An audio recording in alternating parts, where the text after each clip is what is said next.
د لوی او بخښونکي خدای په سپېڅلي نامه د معرف تلویزیون درنو لیدونکو او په خاصه توګه د بریا راز د خپرونې قدرمنو مینوالو په دې هیله چې زما فضل ربیع احمدي سلامونه او نیکې هیلې ومنئ. خوښ او خوشحاله یم چې له یوې نوې خپرونې سره ستاسو په درانه چوپړ کې حاضر یم په دې هیله چې د خپرونې تر پایه راسره ملتیا وکړئ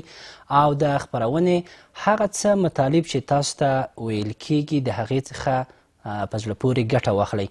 دوستانو په دې خپرونه کې یو بریالی کس زموږ سره میلمه دی چې لومړی راځو د هغه د ژوند په هکله باندې معلومات تاسو ته وړاندې کوو. وبګورو چې دغه کس څوک دی او د دوی د ژوند په هکله باندې به لومړی لنډ معلومات ترلاسه کړو، بیا راځو د دوی د بریالیتوبونو په هکله باندې تاسو ته نور معلومات هم وړاندې کوو چې دوی په څه قسم باندې بریالیتوبونو ته رسېدلي دي.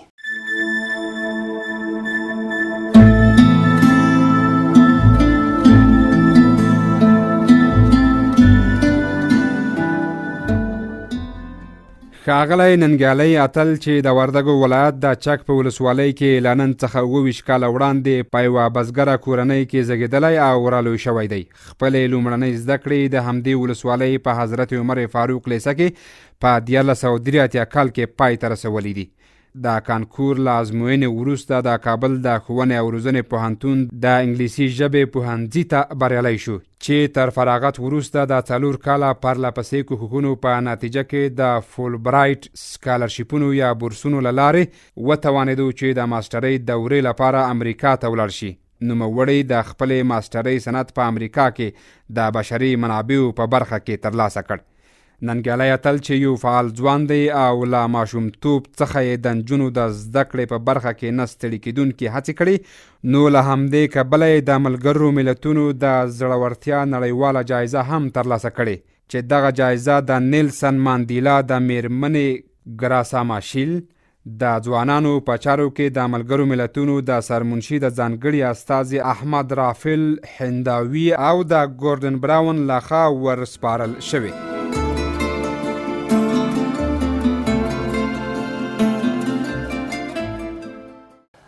بله قدرمنو دوستانو، ننګیالی اتل زموږ سره په خپرونه کې میلمه دی. دوی ته ښه راغلاست وایو، ستړي مه شئ. ډېره مننه. خوښ یم چې معرف تلویزیون سره خپرونه کې میلمه یم او داسې خپرونه کې لکه بریا راز ډېر خوښ یم. اتل صاحب، دا چې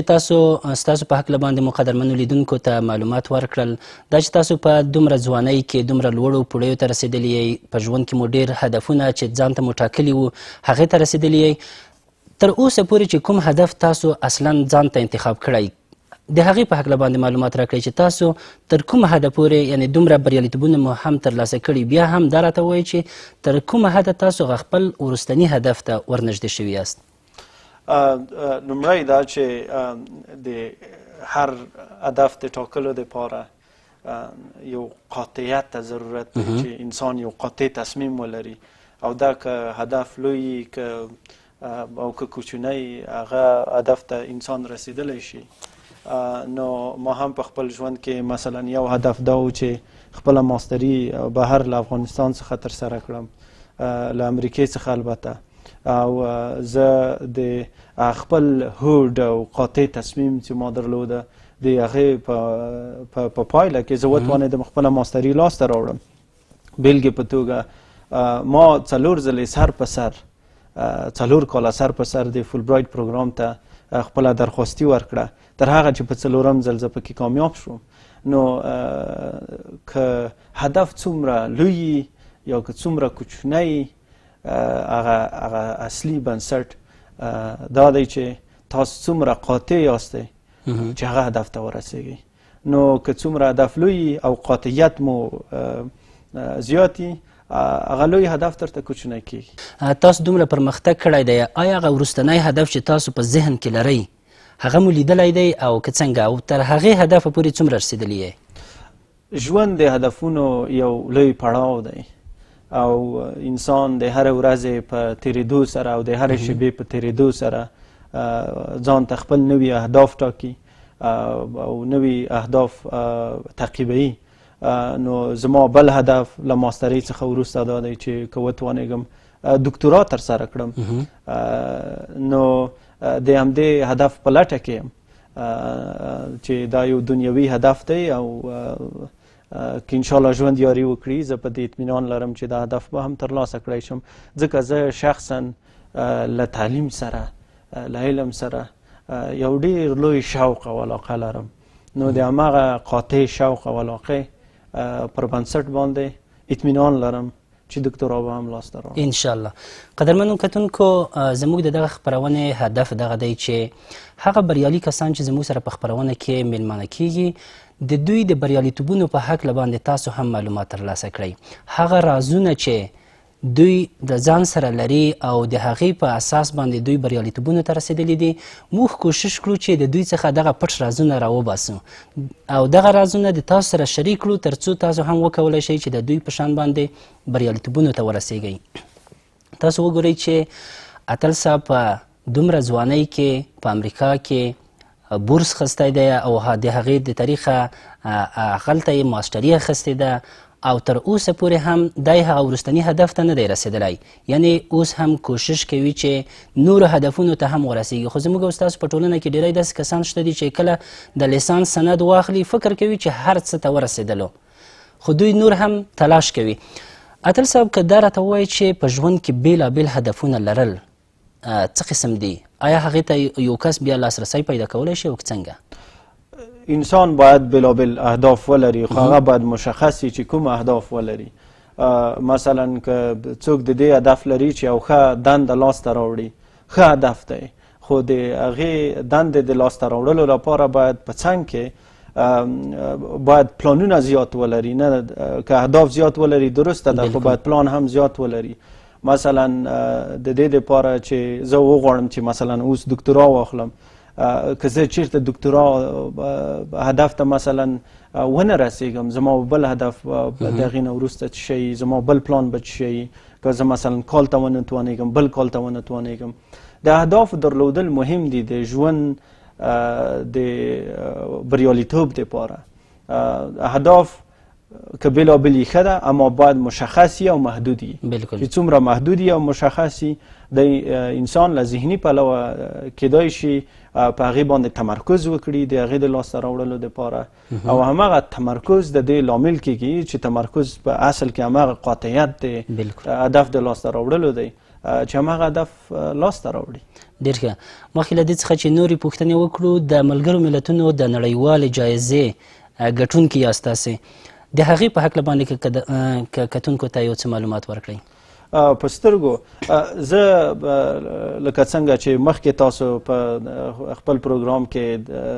وښودل چې زه په کلي کې لوی شوی یم او په کلي کې زیږېدلی یم، هغلته د مکتب څخه فارغ شوی یم او دغسې لیسې نه چې دواړه هغلته یو ځای هغلته مکتب ته تللي یاستو. نو له هماغې ځینه چې زه توانېدلی یم د خپل تعلیم په برخه کې له ځان څخه پرمختګ وښیم، قاطعیت وښیم، البته د مور او پلار په مرسته باندې له هغې ځای څخه وتوانېږم یو معتبر بورس د فولبرایټ لاسته راوړم او د هغې په پایله کې په امریکا کې معتبرو پوهنتونونو کې زده کړې او تحقیق څېړنې ترسره کړم چې یو تحقیق زما د کار د روابطو په اړه د کالیفورنیا د برکلي په پوهنتون کې ده چې د دنیا په سطحه شپږم اومه درجه د ټولې نړۍ په سطحه پوهنتون ده. یو زما د خپل علم او د پوهنې د بریالیتوب سفر او د دې لامل شاید دوهم دا چې زه په خپله په دوامداره توګه د نجونو د تعلیم څخه او په خپلو ټولنو کې په کلیو کې د نجونو د تعلیم څخه د هغوی لپاره د مالی او معنوي مرستو د جلب دپاره د هغې د راټولولو دپاره ما هڅې کړي دي او هڅې کوم په دوامداره توګه. نو د دغه دوه بخشونو د دوه څانګو په بخش کې دغه د ملګرو ملتونو د زړورتیا نړیواله جایزه د تیر کال 2014 کال کې د ملګرو ملتونو د اسامبلې په څنډه کې د نیویارک په ښار کې ما ته د انګلستان د پخواني صدر اعظم ګوردن براون او د نیلسن منډیلا د میرمنې ګراسا مارشل لخوا څخه ما ته راکړل شوه. ډېر ښه. نو اوس دلته ګوره دا ټول سفر چې ما څنګه ذکر کړی دا د خپل علم او د پوهنې د شوق او علاقې سفر چې که چیرته یو کلیوال ځوان توانیږي چې د وردګو ولایت د چک د ولسوالۍ له یو سیمه ییز کلي څخه هغه خپل هوډ او عزم سره د خپل مور او پلار په حمایت سره وتوانیږي د یو کلي څخه جګ شي او د ملګرو ملتونو د اسامبلې پورې ځان ورسوي او هغلته د نړۍ د سترو رهبرانو لکه د نیلسن منډیلا د مېرمنې چې نیلسن منډیلا د نړۍ په سطحه یو معتبر رهبر تیر شوی دی د هغې څخه لاسته دا یو لوی جرأت او لوی قاطعیت غواړي نو په خپله تعلیم یو جرأت ده نو د دې جرأت د لاس د درلودلو دپاره اهداف او قاطعیت هم مهم دي او ضرور دي واقعا هغه څه چې موږ غوښتل هغه تاسو وویل چې یعنې یو کلیوال کس کولی شي چې د کوم ځای نه کوم ځای ته ځان ورسوي تاسو چې دغه جایزه ترلاسه کړې حتما په بعضو پروګرامونو او بعضې کنفرانسونو کې هم برخه اخیستې ده که د هغه کنفرانسونو په هکله باندې معلومات راکړئ چې په کومو کنفرانسونو کې تاسو ګډون کړی دی او دا چې تاسو په امریکا کې د ماسټرۍ په دوران کې هغلته ژوند کړی دی د کومو ټولنو سره د تاسو ارتباطات و چې تاسو هغلته د بعضو ټولنو سره چې تاسو وویل چې د نجونو د زده کړې دپاره موږ مرسته غونډولې حتما تاسو باید ارتباطات قوي کړي وي دغه ارتباطات مو د کومو کسانو سره او دغه کنفرانسونه چیرته و چې تاسو په هغې کې ګډون کړی ډیره مهمه پوښتنه ده زه چې کله هغلته ما خپلې زده کړې کولې ماستري نه یوازې دا چې ما د ماستري زده کړې کولې بلکې د افغانانو او د امریکایانو په ټولنو کې زه یو ډیر فعال کس پاتې شوم چې د هغې په هکله ډیر راپورونه او ډیر مرکې ما کړي دي ترسره کړي دي یو د هغونه د هغه افغان امریکایان چې په امریکا کې اوسیږي هغلته مهاجر شوي دي هغوی تیر کال تقریبا د 300 کسانو په تعداد باندې یو لوی کانفرانس دعوت کړی و ټول راغلي وو چې په هغه لوی کانفرانس کې هم ما خبرې وکړې چې په امریکا کې د افغانستان د مهاجرینو مسئولیت د خپل اصلي هیواد افغانستان په رابطه څه دی نو په هغه یو لوی کانفرانس و هغې کې مو خبرې وکړې او د افغانانو په ټولنو کې فعاله پاتې شوم همدارنګه هغه د فول برایټ محصلین چې هغه امریکې ته د لومړي کال محصلین و چې راتلل او زه د دوهم کال محصل وم له ما څخه دعوت وشو چې زه راشم او دغه د دوهم د لومړي کال محصلین چې تازه له افغانستان څخه راغلي وو له هغوی سره خپلې تجربې شریکې کړم چې دوی څنګه کولی شي په افغانستان په امریکا کې له منابعو څخه خصوصا له علمي او فرهنګي منابعو څخه مؤثره ګټه پورته کړي او څنګه کولی شي د خپل پروګرام په بریالیتوب سره سرته ورسوي هغې ته زه دعوت شوی یم هغې پروګرام ته او بیا وروسته چې کله ولسمشر اشرف غني او ډاکټر صاحب عبدالله هغوی امریکې ته په رسمي سفر باندې راغلل له ما څخه هم دعوت شوی و یو محدود ګروپ د افغانانو محصلینو هغوی چې هغلته فعال پاتې شوي وو له هغوی څخه دعوت شوی و چې هغوی راشي له خپلو مشرانو سره هغلته هم لیدنه ولري او دغه دعوت د امریکا د بهرنیو چارو وزیر لخوا ترسره شوی و له هغوی سره مو ولیدل د دې په څنګ کې د نجونو د تعلیم د حمایت لپاره د هغوی د په شیکاګو ښار کې د زکات بنسټ په نوم د مسلمانانو یو ډیر لوی بنسټ وجود لري هغه مسلمانان چې په امریکا کې دي او هغوی د خپل زکات ورکوي نو بیا دغه زکات بنسټ ته د خپل مرستې ورکوي او زکات بنسټ د نړۍ په مختلفو سیمو کې چې هغلته مسلمانان مرستې ته اړتیا لري یا تعلیمي یا خوراکي موادو ته اړتیا لري هغه د مرستې ورلیږل کیږي نو ما ته هم د زکات بنسټ لخوا دعوت راکړل شوی و چې د افغانستان کې د نجونو د تعلیم دپاره هغه د مسلمانانو مرستې راجلب کړم چې ما په شیکاګو ښار کې هغلته د دوی په مرکزي دفتر کې وینا واوروله او له هغې نه وروسته موږ وتوانېدو چې دلته د 2 مکتبونو دپاره مالي مرستې راواخلو او همدا اوس په نورو هڅو کې چې د همغه زکات بنسټ چې مسلمانانو بنسټ دی نور مرستې هم راجلب کړو نو دغه هغه محدود کانفرانسونو چې ما نمونه واخیستل لیست او هغه تعداد د غونډو چې ما پکې اشتراک کړی دی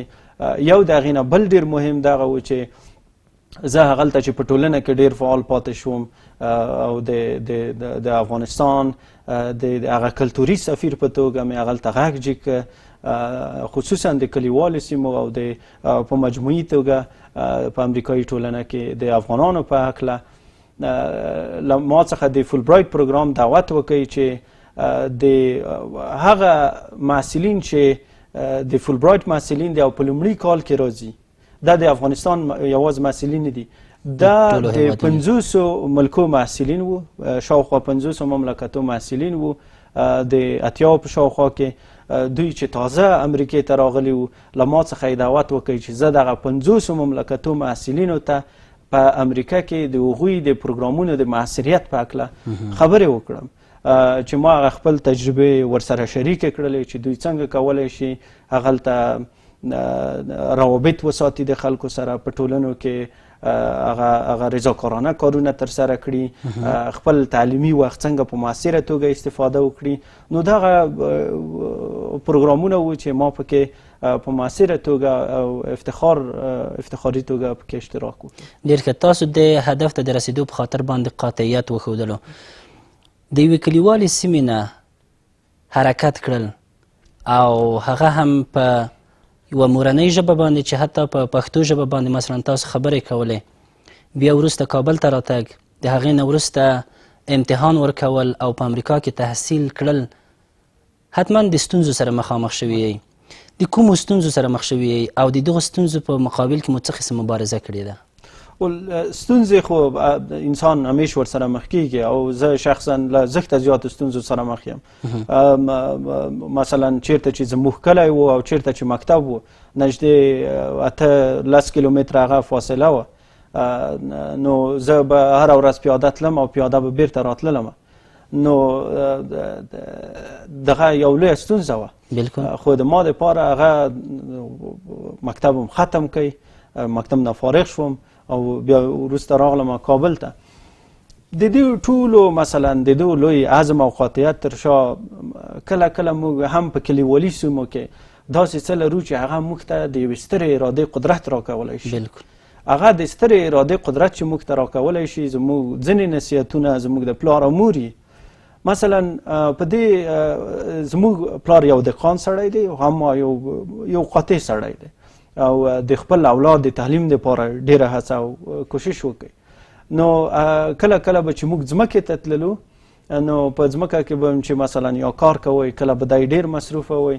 نو یو خاطره به زه ذکر کړم چې د ارادې قاطعیت پکې نغښتی دی په دې کې نو یو وخت کې باران وریده او ناوخته شوله ورځ وه زموږ پلار ښکته په ځمکه کې پټی اړولو نو دا ناوخته شو چې دا څنګه ولې رانغی نو په دې وخت کې زه ورغلم چې ګوره پلاره اوس خو ناوخته ده ته راشه او باران هم وریږي هغه وایي چې باران به تر آخرته وریږي خو دا په دې معنا نه دی چې زه باید په ځمکه کې کار ونه کړم هغه خپل کار ترسره نه کړم ګورئ دا یو ساده دهقاني او کلیوالي مثال دی اما په دې کې د قاطع اراده یو لوی مسله په دې کې نغښتې ده مثلا زموږ په ژوند کې به مشکلات او ستونزې د باران په شکل راوري نو اوس ته ترېنه تېښته کوي او که په مقابل کې هغه کار چې ته غواړې چې ختم یې کړې او خلاص یې کړې هغه ترسره ورسوي نو زما په ژوند کې او زموږ او ستاسو ټولو افغانانو خصوصا په اوسني باراني حالت کې د ځوانانو پر سر باندې ستونزې د باران په شکل وریږي خو هغه کسان چې د دې باران د دې ستونزو سره په قاطع شکل سینه یې ورکړې ده هماغه کسان به بریالي راوځي نو که چیرته ما په کلي کې زه د ستونزو سره ما مقابله نه وای کړې د هغې په وړاندې مې قاطعیت نه وای ښودلی نو اوس به په دې حالت کې نه و بلکل او دا چې یو هر کس د ځان دپاره د خپل ژوند دپاره یو خیال پلو لري دغه خیال پلو ته عملي جامه وراغوستل تر کومه حده امکان لري د تاسو خپل نظر په دې هکله باندې او څه قسم کولی شي چې یو کس دغه خپل خیال محدود نه کړي یو خو هغه د خیال پلو مسله زموږ تاسو فرهنګ کې په ډېر منفي شکل باندې هغه شوې ده ولې هغه وسعت د تفکر انسان باید په خپل ځان باندې محدود نه کړي هر انسان د ما په نظر په خپل فطرت کې یو عظیم انسان شته پیدا شوی دی او هغه فکري عظمت له فطرت څخه لري نو دا وروسته بیا انسان دی چې هغه خپل فکري عظمت یا د ستونزو د نگاه او یا هم د کلتوري او فرهنګي مسایلو د نگاه او یا هم د محیط د نگاه هغه په ځان باندې محدود کوي یعنی هغه فطري عظمت په ځان باندې ور کوي چې فطري عظمت هغه فکري عظمت دی چې دوی لري د ما په نظر څومره چې انسان لوی فکر وکړي څومره چې انسان هغه خپل راتلونکي په اړه د خپل هیواد د راتلونکي په اړه هغه مثبت نظر ولري هغه مثبت نظریه ولري مثبت فکری نظریات ولري هغه د دوی هغه فکری وسعت چې دی فکری عظمت چې دی هغه نوز پراخه کوي نوز لوی کوي نو زه به مثال درکم که چیرته مثلا ما ویلی چې یاره بس په کلي کې لوی شوی یم او ډوډۍ نشته ده او ستونزې دي مکتب هم لرې دی نو زه باید درس ونه وایم زه باید کوشش ونه کړم زه باید هڅه ونه کړم نو خو ما به خپل ځان محدود کړی وای بالکل ته هماغه سیمې ته هماغه کلي پورې در حال کې چې ما خپل ځان محدود نه کوي ځان مې او داسې نور ډېر ځوانان هم شته په دې هغه کې په دې ملک کې چې هغوی ځان نه دی محدود کړی هغوی ستونزو ته نه دي تسلیم شوي هغه فرهنګ خپل کلتور چې دی موږ تاسو ټولنو کې چې پښتونولي چې ده هغه باید زموږ فکر محدود نه کړي اما زموږ ته باید هغه فکري روحیه راکړي لوی لوی فکرونه باید موږ ترسره کړو مثلا یو بله بېلګه درته اوس درکړمه چې کله زه امریکې ته تللم یو ډېر وړوکی مستند فلم ما ولیدی هغې کې 14 کلنه نجلۍ ده هغه غواړي چې لومړنی انسان چې په مریخ باندې قدم کېږدي نو تاسو اوس 14 کلن هغه فکري هغه ته وسط عظمت ته وګورئ چې هغوی څه فکر لري او که زموږ او تاسو 14 کلن نه اوس پوښتنه وکړي هغوی به څه کوي یعنی زه دا په منفي مقایسوي شکل نه وایم د ما هدف دا دی چې موږ او تاسو باید څومره لوی فکر وکړو هماغومره کولی شو هغه خپل ځان او خپل ملک او خپل هیواد لوی لوی پوړیو ته ورسوو ډېره مننه قدرمنو کتونکو راځو یوه لنډه دمه اخلو او بیا هم له موږ سره اوسئ. Of course, there are a lot of disabled girls and disabled children, and I think we don't need to abandon them. We need to work for them, for their education. They have been victimized by the war, their children. So as I go back, I would like to strongly work on bringing most of the disabled girls to give them a hope and to give them a decent education and also to give them a decent skill. بیا هم ښه راغلاست قدرمنو کتونکو راځو د اتل صاحب هغه تحصیل نامې او هغه سرټیفیکټونه چې دوی ترلاسه کړي دي د هغې په هکله باندې به تاسو ته یو څه لنډ معلومات درکړو. مهرباني اتل صاحب تاسو یو موږ ته کوئ او د هغې په هکله باندې خپل لنډ نظر راته وایئ. لومړی دا چې باید ما هغه جایزه راوړې وای چې جایزه مو لیدلې وای خو دا کوم وخت بیا کور ته راغلی هغلته به درته جایزه د هغه تصویرونه به قدرمنو کتونکو ته وړاندې کړو. ولې نه په سترګو دغه دا چې د یو سی برکلي د پوهنتون څخه په کالیفورنیا کې ده د هغې څخه مې لاسته راوړی ده چې دا د دوی ستراتیژیک کمپاینونه ورته وي چې مثلا څنګه کارګران وکولی شي د کارګرو اتحادیه وکولی شي هغه خپل حقوق لاسته راوړي یعنې د هغوی اجوره زیاته شي د هغوی رخصتي هغه شي مثلا دغه موارد باندې ده د اتحادیو په هکله ده. او دغه دوهم چې مخکې مې هم ورباندې خبرې وکړې په واشنګټن ډي سي کې د امریکایي پوهنتون لخوا څخه ده هغه افغانان چې لومړی کال دوی راغلي وو او زه د دوهم کال محصل وم دوی ما ته دعوت راکړی چې د هغوی سره کار وکړم او د هغوی سره خپلې تجربې شریکې کړم د بریالیتوب په اړه او د ما د پروګرامونو د معاصره ترسره کولو په هکله چې دغه د امریکایي پوهنتون لخوا څخه په واشنګټن ډي سي کې دی او دا چې دی د کله چې زه ایټالیا ته تللی وم په ایټالیا کې هم د کار د قانون په هکله چې د کار قانون څنګه تنظیمیږي څنګه جوړیږي او په څنګه په یو اشتراکي توګه سره جوړ شي چې په هغه کې اتحادیه د کارګري او اتحادیه د کارفرمایانو لکه اتاق تجارت او وزارت کار امور اجتماعي او همدغه اکادمیک اشخاص وکولی شي یو منسجم او منظم قانون د کار مطابق د شرایطو سره تنظیم کړي. د ایټالیا د تورین په ښار کې دغه ټریننګ ترسره شوی دی. او بل چې دی د انګریزي ژبې دی چې دا د ګولډن ګیټ پوهنتون څخه دی چې هغلته یو تجارتي ژبه درته تدریس کوي د هغې په هکله دی چې ما تقریبا یو 4 میاشتنی پروګرام و نو هغه مې هم ډېر یو معاصره پروګرام و چې ما پکې اشتراک کړی دی. او د دې نه وروسته هم په هند کې چې کله هغلته هم ما یو موقتي زده کړې ترسره کړلې د ادارې او مدیریت په هکله نو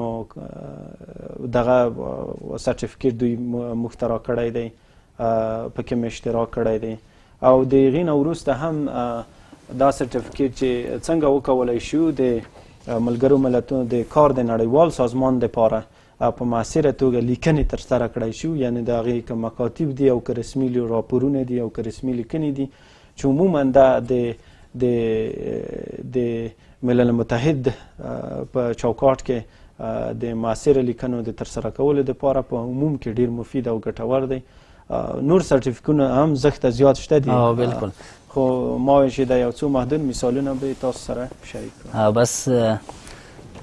تاسو ته کامیابي غواړو په دې هیله چې د ژوند په دې اوږده سفر کې نورو بریالیتوبونو ته هم ورسیږئ او تر ډیره حده پورې تاسو هغه څه ته ورسیږئ چې تاسو یې هیله او آرزو لرئ. دا چې د خپرونې د پای شیبې دي نو هیوادوالو ته مو پیغام څه دی؟ هیوادوالو ته خصوصا ځوانانو ته زما پیغام دا دی چې که چیرته موږ یو د ثباته ډک یو د سولې او مینې نه ډک هیواد ولرو او که چیرته غواړو چې موږ یو باثباته او یو سرلوړی افغانستان ولرو زموږ او تاسو ټولو دپاره ضرور دا ده چې باید یو فردي قاطعیت په دې بخش کې ولرو چې موږ باید سرلوړی افغانستان ولرو او درلودلی شو. خو په دې ټول عموم کې یوازې موږ نشو توانېدلی، یوازې نارینه ځوانان چې دغسې یو سرلوړی افغانستان ولرو. نو زما په ټولو ځوانانو باندې غږ دا دی چې دوی باید د خپلو خویندو سره کار وکړي، د خپلو خویندو د تعلیم دپاره کار وکړي تر څو هغوی د موږ سره اوږه په اوږه د یو سرلوړي او سرفراز افغانستان دپاره له موږ سره کار وکړي. زه په دې اطمینان او باور لرم چې که چیرته موږ قاطع ډول کار وکړو ځوان نسل کولی شي داسې افغانستان جوړ کړي چې حتی امیر امان الله خان هم هغه په خوب کې نه یې لیدلی. دا زموږ او تاسو ځوان انرژي ده او ځوان طاقت دی او ځوان قاطعیت دی چې یو سرلوړی او سرفراز افغانستان به ولرو. ډېره مننه. ښاغلی ننګیالی اتل، ډېره مننه چې زموږ سره مو په خپرونه کې ګډون وکړلو. قدرمنو کتونکو، د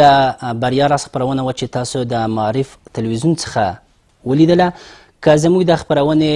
دغه لړۍ تعقیب کړئ انشاءالله موږ به په دې خپرونه کې هغه بریالي کسان دعوت او میلمانه کړو چې دوی په خپل ژوند کې لوړو اهدافو ته رسېدلي دي. دوی به د خپل بریالیتوب رازونه له تاسو سره هم شریک کړي. تاسو مه مایوسه کیږئ، د ژوند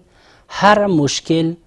اواری لري. انشاءالله چې تاسو به هم یو وخت کې لوړو پوړیو ته ورسیږئ. تر بلې خپرونې مو په لوی او بخښونکي خدای سپارو. هر چېرته چې یاست ښاد او بریالي اوسئ. الله مو مل.